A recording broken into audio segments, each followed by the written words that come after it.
स्वागत है आपका और आप देख रहे हैं अपना यूट्यूब चैनल रीमेक इट बात। प्रधान शिक्षक डीएलएड सिलेबस के यूनिट 3 के सेट 2 को आज हम देखेंगे और सेट 2 में हम लोग बचपन को प्रभावित करने वाले मनोसामाजिक कारक, बाल विकास, उसकी अवधारणा और विकास के विविध आयाम और उसको प्रभावित करने वाले कारक को देखेंगे।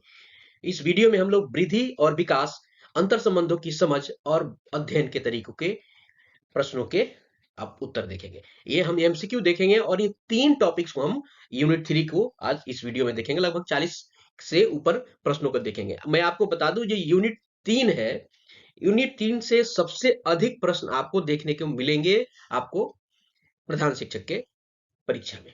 तो इसमें प्रश्नों की संख्या ज्यादा रहेगी और मैं आपसे कहूंगा कि इस यूनिट को बहुत केयरफुली और प्रश्नों को बड़ी सावधानी से देखें। तो आइए वीडियो को शुरू करते हैं और देखते हैं कि पहला प्रश्न आपके सामने क्या है।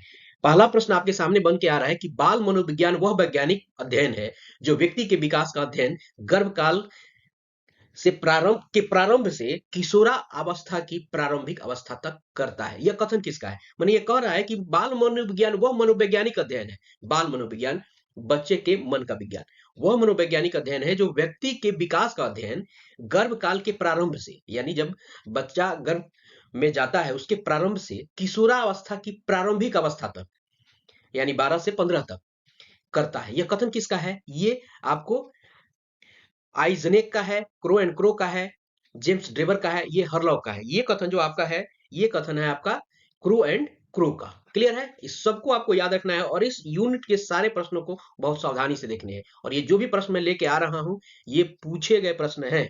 मैं ऐसे कोई प्रश्न नहीं लेके आता कि मुझे इस यूनिट में खाना पूर्ति करनी है। सारे के सारे डीएलएड में पूछे गए प्रश्न हैं। और की बात छोड़ दिए, सीटेट में बहुत सारे ऐसे लोग हैं जो सीटेट के चीजें पढ़ते हैं। तो सीटेट में ये यही चीजें ऐसी चीज है जिसको आपको इस प्रधान शिक्षक में, इस परीक्षा में आपको पढ़ने हैं। ये सारी की सारी जो चीजें हैं सीटेट में आती हैं, लेकिन इस परीक्षा में अगर प्रधान शिक्षक की तैयारी कर रहे हैं तो यह जो सीडीपी का है, इसके अलावा बहुत ऐसी चीजें जो नहीं पढ़नी है आपके परीक्षा में, उसमें नहीं आएगी।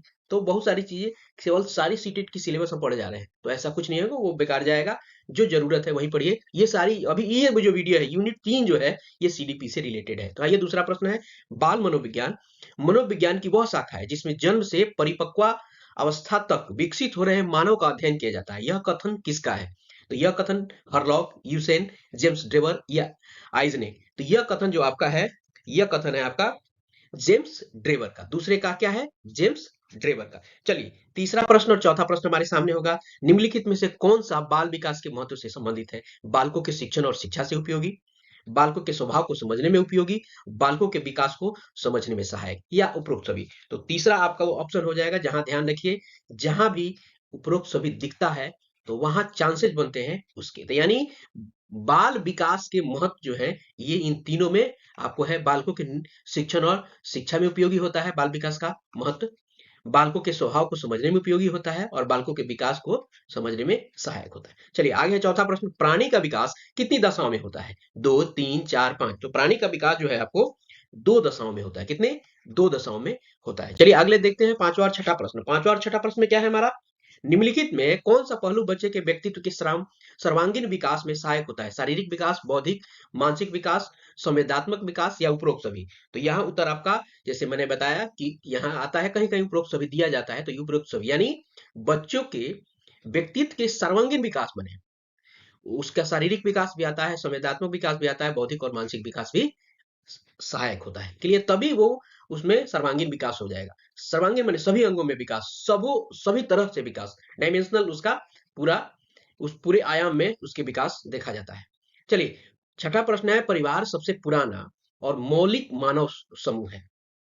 पारिवारिक ढांचे का विशिष्ट रूप एक समाज से दूसरे समाज में भिन्न हो सकता है और होता है, पर सब जगह परिवार के मुख्य कार्य है बच्चों का पालन करना, उसे समाज की संस्कृति से परिचित कराना, सारांश में उसका समाजीकरण करना। यह कथन किसका है?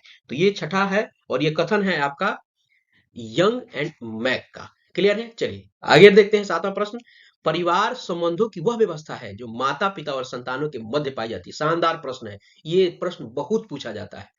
और सातवें में आपको देखिए तो clear, young and Mack, John Dewey Harlog. तो कहा जा रहा है परिवार संबंधों की व्यवस्था है जो माता पिता और संतानों के मध्य पाई जाती है। और यह कथन आपका जो है ये क्लियर का कथन है, ये इसको एकदम रट जाना है। चलिए आते हैं 8वें में, और 8वें में देखते हैं विद्यालय अपनी चार दीवारी के बाहर बृहद समाज का प्रतिबिंब है, जीवन को व्यतीत करके सीखा जाता है, जिसमें जीवन को व्यतीत करके सीखा जाता है। यह एक शुद्ध, सरल और उत्तम समाज है। कहा क्या जा रहा है, इसको फिर से देखना है। विद्यालय अपनी चार दीवारी के बाहर बृहद समाज का प्रतिबिंब है, जिसमें जीवन को व्यतीत करके सीखा जाता है। यह शुद्ध, सरल और उत्तम समाज है। यह कथन किसका है? यंग एंड मैक का, जॉन एंड डीवी का, टीएफ लीच का, या हरलॉ का? तो 8वां प्रश्न का आपका उत्तर हो जाएगा बी, ये जॉन डीवी का कथन है। क्योंकि विद्यालय जो है अपने बाउंड्री के बाहर जिसमें जीवन बीता जाता है, ये आपका एक समाज का शुद्ध और सरल रूप है। आइए देखते हैं 9वां प्रश्न। 9वां प्रश्न ये है हमारे सामने, विद्यालय वे संस्थाएं हैं जिनको सभ्य समाज के द्वारा इस उद्देश्य से स्थापित किया जाता है कि समाज में सुव्यवस्थित और योग्य सदस्यता के लिए बालकों की तैयारी में सहायता मिले। यह कथन है केजी सैयदन का, जॉन डीवी का, रॉस का, स्टेइन का। तो 9वां प्रश्न का उत्तर देखेंगे तो 9वां प्रश्न का उत्तर आपको रॉस का मिलेंगे। ये कथन है और कथन से आपका पीछा नहीं छूटेगा, कथन को आपको याद रखना पड़ेगा। आइए देखते हैं, विद्यालय एक ऐसा वातावरण है जहां जीवन के कुछ गुणों और विशेष प्रकार की क्रियाओं तथा व्यवसायों की शिक्षा इस उद्देश्य से दी जाती है कि बालक का विकास वांछित दिशा में हो। कथन किसका है? हरलॉ, जॉन डीवी, केजी सैयदन और रॉस। तो 10वां का प्रश्न का उत्तर अगर देखा जाए तो इसका उत्तर है जॉन डीवी। क्लियर है? चलिए, यानी कहा जा रहा है कि विद्यालय एक ऐसा वातावरण है, विद्यालय में एक ऐसा इन्वायरमेंट है जहां जीवन के कुछ गुणों, विशेष प्रकार की क्रियाओं और व्यवसायों की शिक्षा इस उद्देश्य से दी जाती है कि बालक का वांछित विकास हो। क्लियर है? ये जॉन डीवी का कथन है। आगे देखते हैं 11वां प्रश्न, वास्तविक सामाजिक ग्रहणशीलता और योग्यता वाले शिक्षकों में दैनिक संपर्क बालक के सामाजिक विकास में अतिशय योग देता है। कथन किसका है? तो ये 11वें प्रश्न का अगर उत्तर देखा जाए तो यह कथन आपको स्टैंग का है। ये कथन स्टैंग का है। चलिए आगे देखते हैं 12वां प्रश्न, निम्न में से कौन सा पियाजे के अनुसार बालकों के मानसिक विकास का सिद्धांत है? बहुत मोस्ट इंपॉर्टेंट प्रश्न, मोस्ट वीवीआई। निम्नलिखित में से कौन सा पियाजे के अनुसार बालकों के मानसिक विकास का सिद्धांत है? उन्होंने संज्ञानात्मक विकास का सिद्धांत भी दिया है ना। चलिए देखते हैं ऑप्शन को। इंद्रिय जनित गामक व्यवस्था, पूर्ण संक्रियात्मक व्यवस्था, मूर्त संक्रियात्मक व्यवस्था, या उपरोक्त सभी? तो ये उपरोक्त सभी।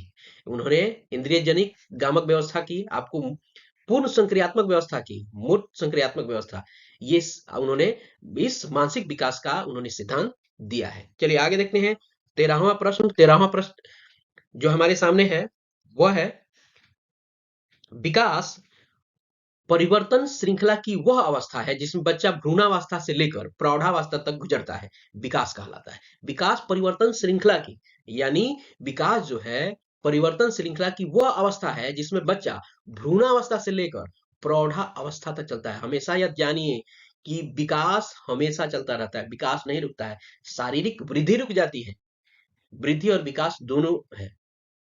विकास गुणात्मक होता है और वृद्धि जो है वो आपको वो क्वांटिटिव होता है और ये क्वालिटिव होता है। आपको वृद्धि दिखता है, विकास नहीं दिख पाता है, जरूरी नहीं है कि दिख पाए।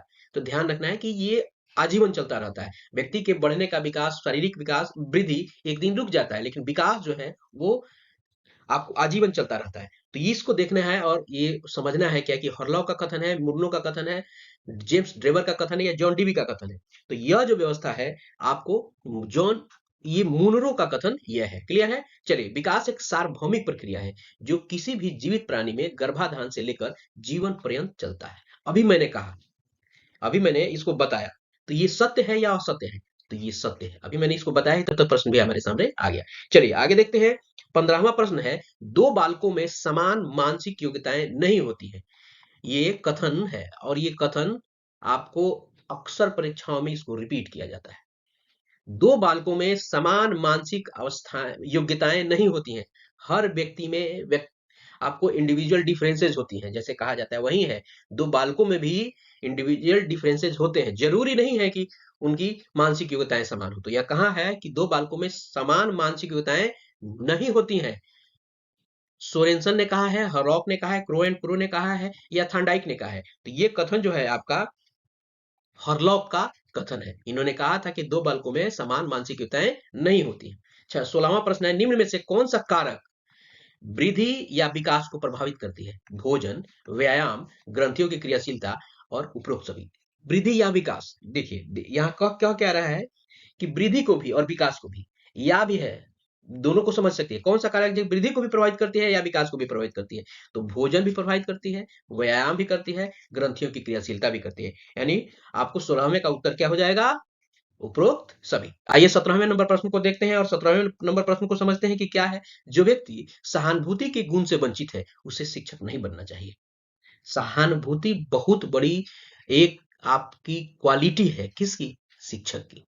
जो अगर वो सिंपैथेटिक उसमें इमोशन नहीं है, तो वो शिक्षक बनने के लायक नहीं है। कथन किसका है? रॉस का है, ड्यूवी का है, नन का है या हीगल का है? ये कथन आपका रॉस का है। रॉस ने कहा है, जो व्यक्ति सहानुभूति के गुण से वंचित है, उसे शिक्षक नहीं बनना चाहिए। इसको आप ऐसे भी ये कथन पूछ सकता है, जिस व्यक्ति में सहानुभूति नहीं है, वो शिक्षक नहीं बन सकता है। ये कथन किसका है? ये कथन आपका रॉस का है। अगला है 18वां प्रश्न, विकास के परिणाम स्वरूप व्यक्ति में नवीन विशेषताएं, नवीन योग्यताएं किसके फलस्वरूप? विकास के फलस्वरूप प्रस्फुटित होती है। ये कथन किसका है? हर्लॉक, फ्रीमैन, कैटेल या वुडवर्थ? तो ये कथन आपका बनता है ये हर्लॉक का। ये भी कथन आपका हर्लॉक का ही है। चलिए 19 नंबर प्रश्न हम देखते हैं, मुझे बालक दे दीजिए, तुम जैसा बनाना चाहते हो मैं वैसा बना दूंगा। आपको प्रश्न से दिखता, अगर आप डीएलएड के और बाल मनोविज्ञान के साथ जुड़े रहे हैं, थोड़ा सा भी आपका उससे लगाव रहा है, तो इस प्रश्न से मुलाकात हुई होगी। मुझे बालक दे दीजिए, तुम जैसा बनाना चाहते हो मैं वैसा ही बना दूंगा। ये कथन किसका है? ये कथन किसका है? जॉन डीवी का, वाटसन का, टीपी नन का या रॉस का? तो यह कथन आपको है वाटसन का। क्लियर है? यानी तुम मुझे बालक दो, तुम जैसा बनाना चाहते हो मैं वैसा ही बना दूंगा, वैसा ही बना दूंगा। शिक्षक को अपने कार्य के सफल संपादन के लिए व्यवहारिक मनोविज्ञान का ज्ञान होना चाहिए। यानी शिक्षक कोई है, अगर वो अपने वर्क को, अपने जॉब को एग्जीक्यूट करता है, तो उसके लिए उसको व्यवहारिक मनोविज्ञान का ज्ञान होना चाहिए। तो इसको दिया किसने होगा? कोई ना कोई व्यवहारिक आपको विद्वान ही दिया होगा, जो व्यवहारिक सिद्धांत का प्रतिपादक होगा। तो 20वां प्रश्न का उत्तर आपको बनेगा पेस्टालॉजी, मॉन्टेसरी, हर्बर्ट और पिंजा।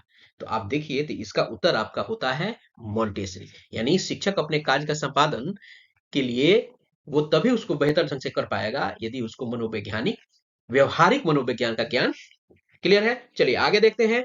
21वां नंबर प्रश्न हमारे सामने होगा। ये है हमारे सामने 21 नंबर प्रश्न, वर्तमान समय में स्कूलों में मैत्री और प्रसन्नता का जो वातावरण दिखता है, उसका कारण है। विद्यालय में, वर्तमान समय में विद्यालय में यानी स्कूलों में मैत्री और प्रसन्नता का जो वातावरण दिखता है, उसका क्या कारण है? शिक्षण विधियां, अच्छा वातावरण, मनोवैज्ञानिक उपचार या कुशल अध्यापन?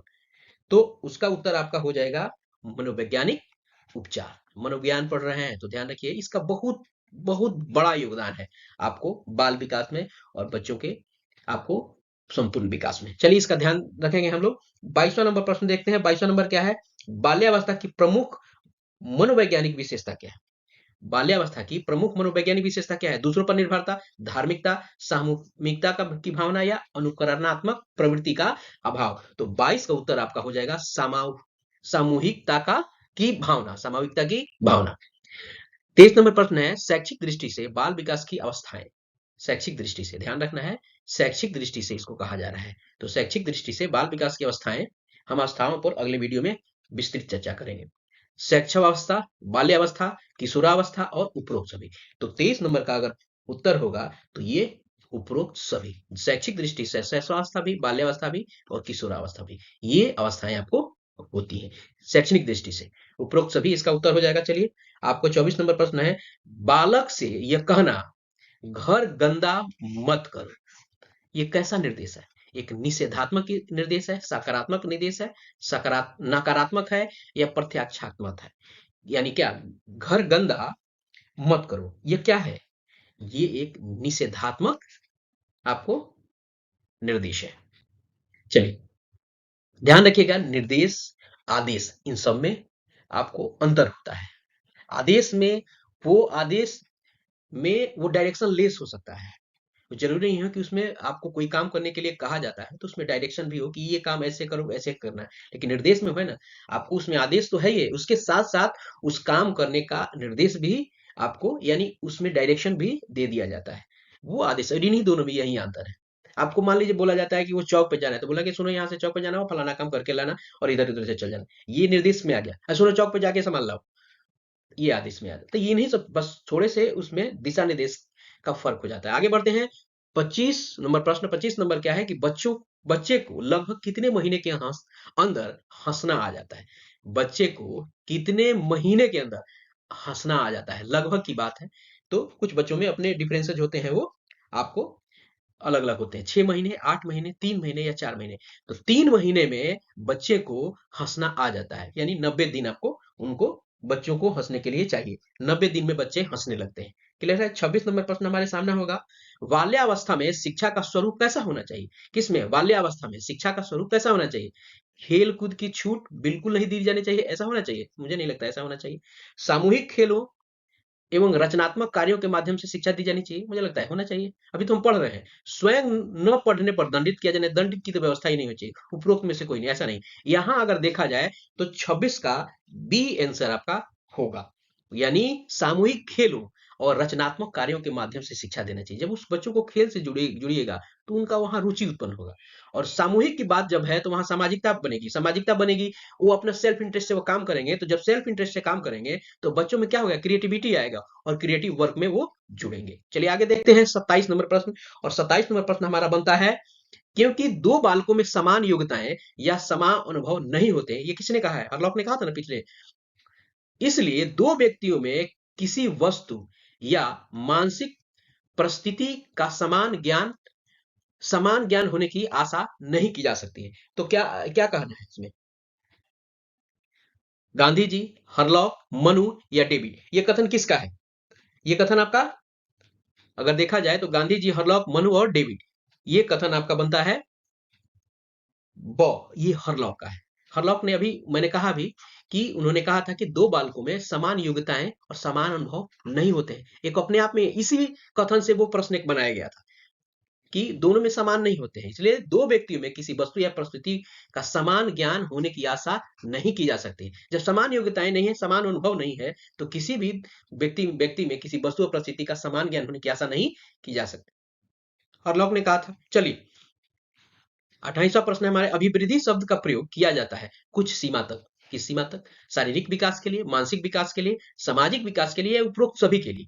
तो 28 का अगर देखा जाए तो अभिवृद्धि शब्द का प्रयोग जो है वो शारीरिक विकास के लिए किया जाता है। शारीरिक विकास के लिए, ये शारीरिक विकास में जो है ना वृद्धि होता है।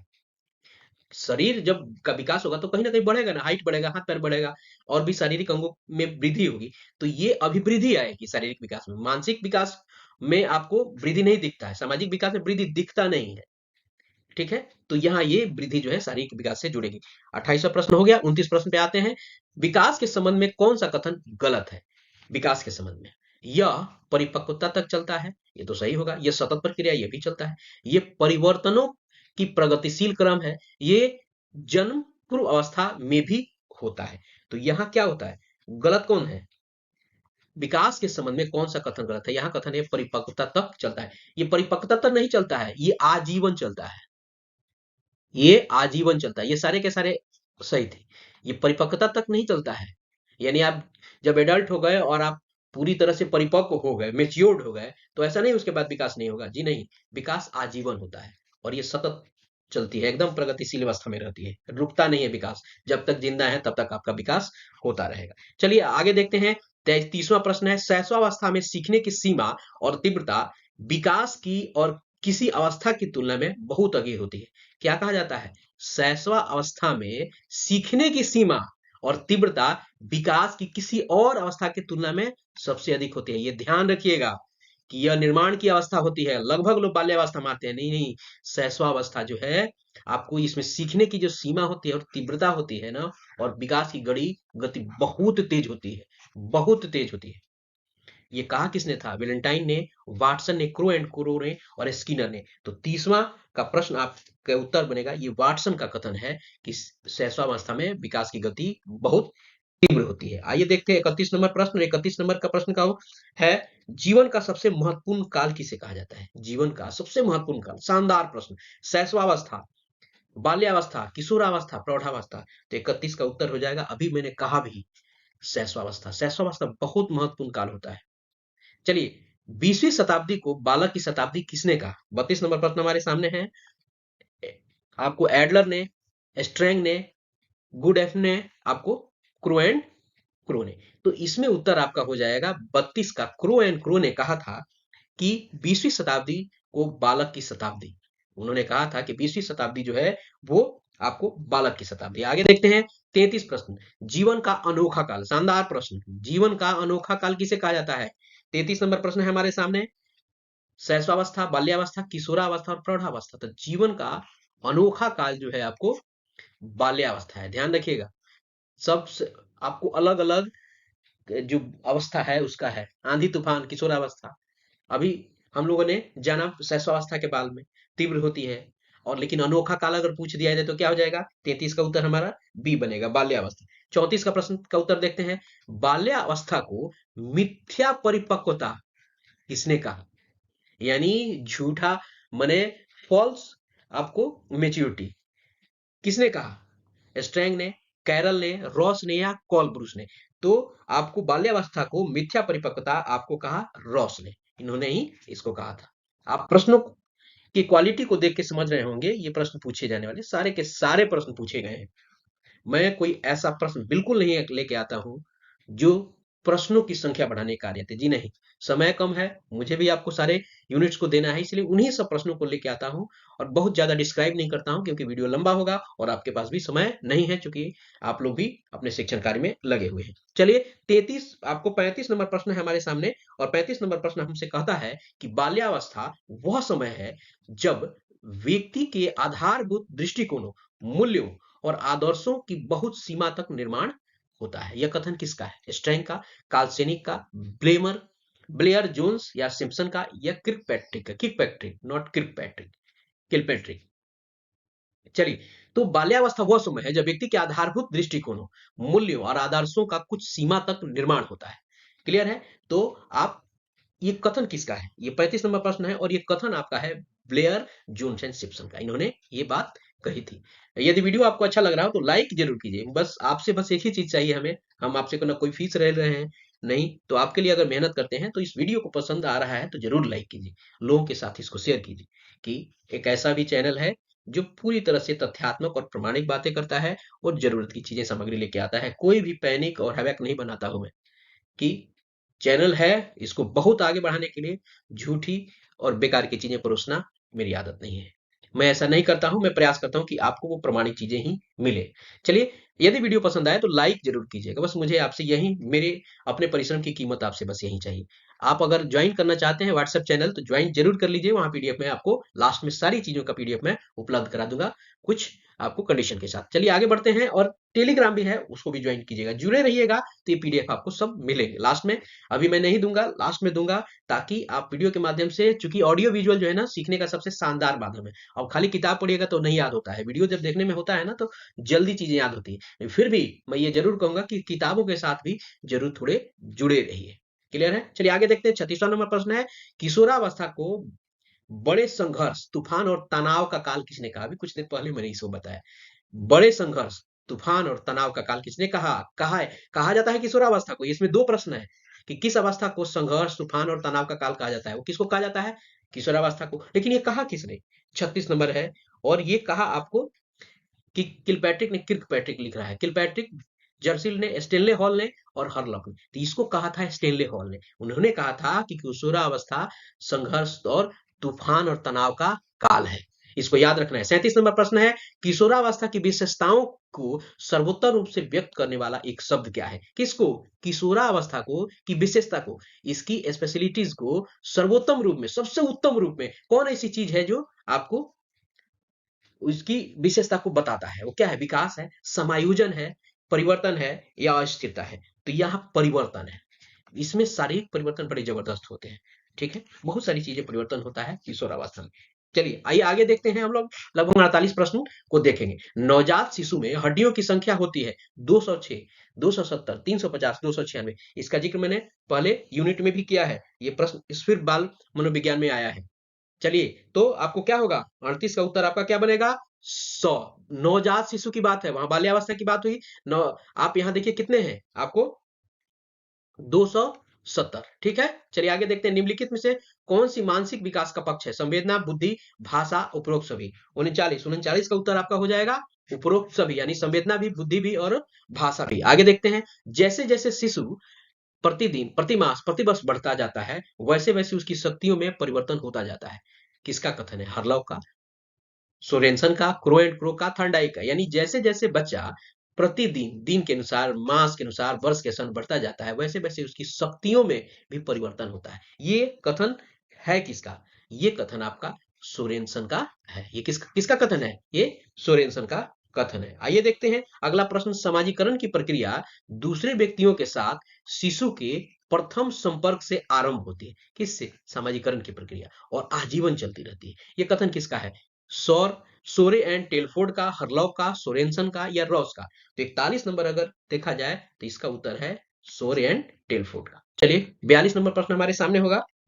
अब वातावरण और संगठित सामाजिक साधनों के कुछ ऐसे विशेष कारक हैं जिनका बालक के सामाजिक विकास की दशा में निश्चित और विशिष्ट प्रभाव पड़ता है। ये कथन किसका है? स्किनर का, हैरीमैन का, क्रो एंड क्रो का, सोरे एंड टेलफोर्ड का या रॉस का? तो 42 नंबर है, तो 42 नंबर का उत्तर आपका बन रहा है स्किनर एंड हैरीमैन का। बालक का संवेगात्मक व्यवहार उसके व्यवहार के अन्य पहलुओं के अनुरूप होता है। किसका? बालक का संवेगात्मक व्यवहार उसके विकास के अन्य पहलुओं के अनुरूप होता है, उनसे उनका अंतः संबंध होता है। कथन किसका है? गेट्स एंड क्या, वैलेंटाइन का, वुडवर्थ का या रॉस का? तो 43 का उत्तर आपका हो जाएगा और गेट्स एंड अन्य का।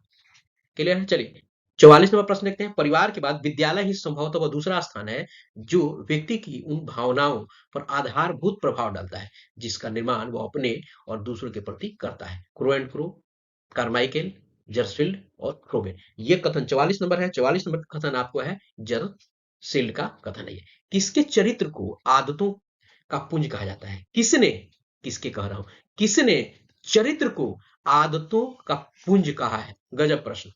बाउले ने, सैमुअल स्माइल ने, मोनोवेलिस ने या डम्बल ने? तो 45 नंबर है। 45 नंबर का अगर है, इसको बाउले ने कहा है कि कैरेक्टर जो है आपके हैबिट्स का बंच है, ये उसी का पुंज है, यानी चरित्र आदतों का पुंज है। चलिए आगे 46 नंबर प्रश्न देखते हैं।